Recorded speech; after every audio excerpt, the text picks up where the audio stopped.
Thank you for joining me. We're going to continue today with Venus in different houses. So today we're going to be doing Venus in the 11th house. And so Venus is what the planet of choice, making good choices, loving self and doing what's right for yourself. It's all about money, family, self-value, resources, bank account, family values, family resources, early family education. Like when some people, like when they go out, they bring their rubbish back with them, they don't litter anywhere. All those kind of things are family education. Food that you eat, the quality of the food that you eat determines the type of Venus you have, because that's how much you value yourself. It's in your enjoyment and passion.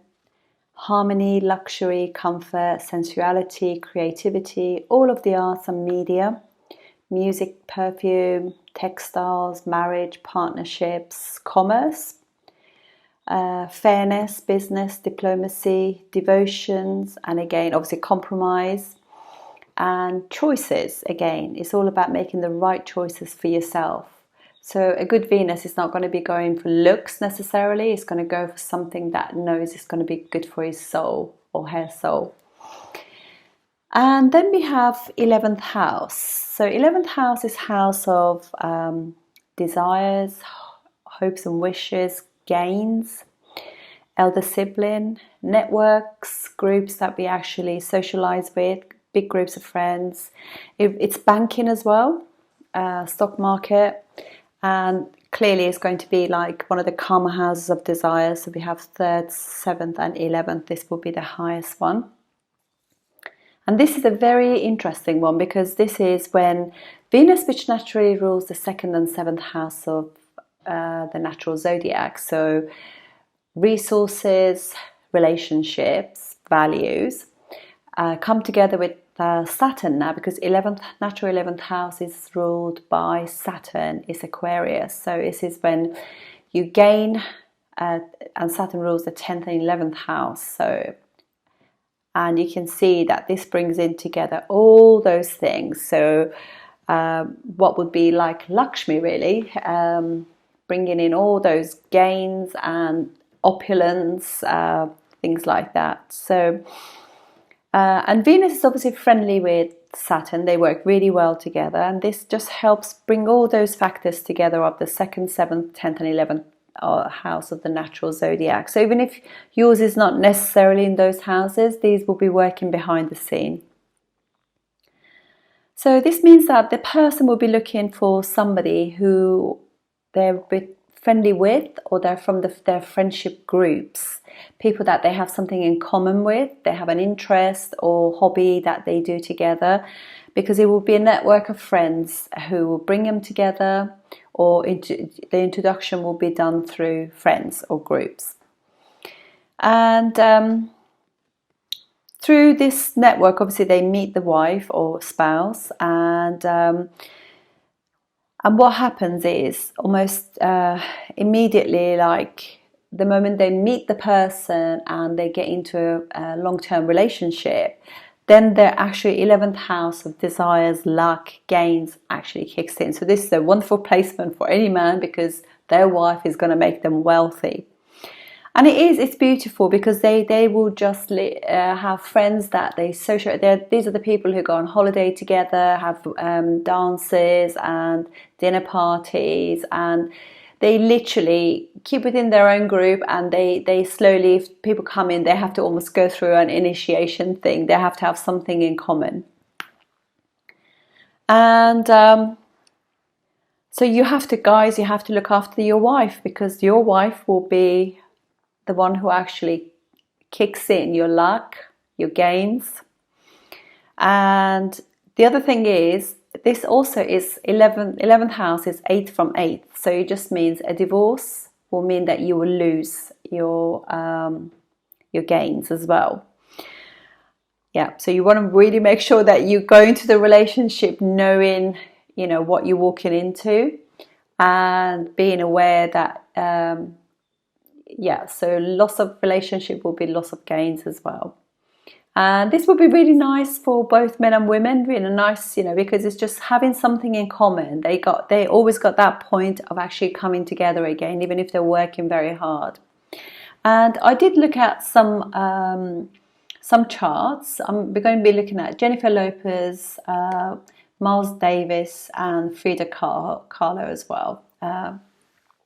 So we're going to start with Miles Davis. So Miles Davis is one of the most, you know, pioneering of all jazz musicians and composers. I mean, I love jazz music, and this guy is just such a character, such a hard-working man, and he literally, his passion was his music.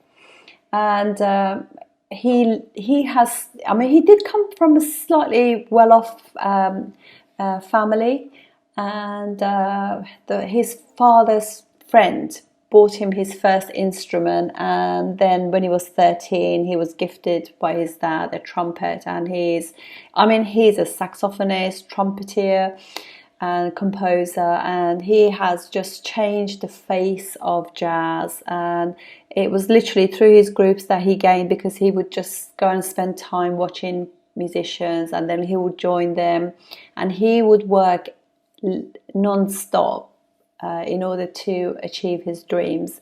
And it was his groups of friends that actually made him successful. So that would be Miles Davis. There is actually a Netflix documentary about his life, which is very interesting. You know, because he went through a lot of hardship, a lot of difficulties.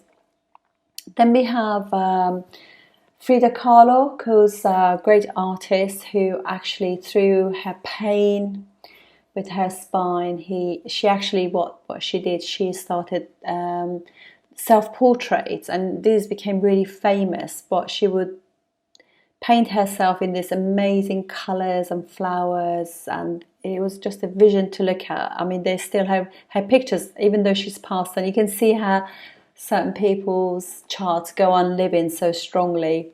Because actually, if she was alive today, she would be in her Venus period, so her chart is still living on. Yeah, so she would do self-portraits to just like take her mind off her pain. And as you can see, she has got whereas Miles Davis had an exalted Venus in Pisces in his 11th house. He was a Taurus ascendant. Now Frida is Leo ascendant, and she has Venus, Sun and Jupiter, all of them in her 11th house in Gemini, which is obviously she uses her hands to paint. And you can see that amazing, you know, pictures are so recognizable, her work, for the amazing colors that she used. And funnily enough, obviously she's died a long while ago, but she's literally in her Venus period now, so you know, her art is living on. And then her Sun period will be starting in October 2022, where again it activates that 11th house of gains and social networks. So you can see that, you know, she her chart lives on. And the last person I looked at as well was Jennifer Lopez. So she is a Cancer ascendant. She has Venus in her 11th house.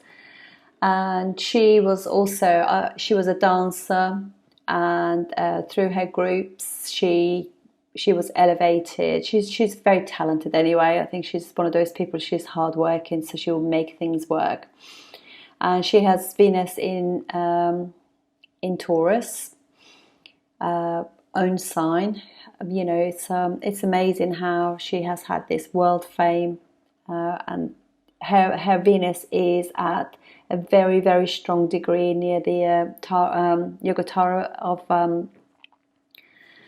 in that sign in Taurus, given a massive fame as well. And she's also in her Venus period at the moment, which actually really seriously given her all that fame, Venus Rahu, so it's amazing. And so that's my take on Venus in the 11th house. Wonderful placement, because you have something in common, you know. And she met her love of her life through her circles, you know, as well, so which is lovely. Thank you so much for watching me and supporting me. I look forward to seeing you on the next video. Thank you.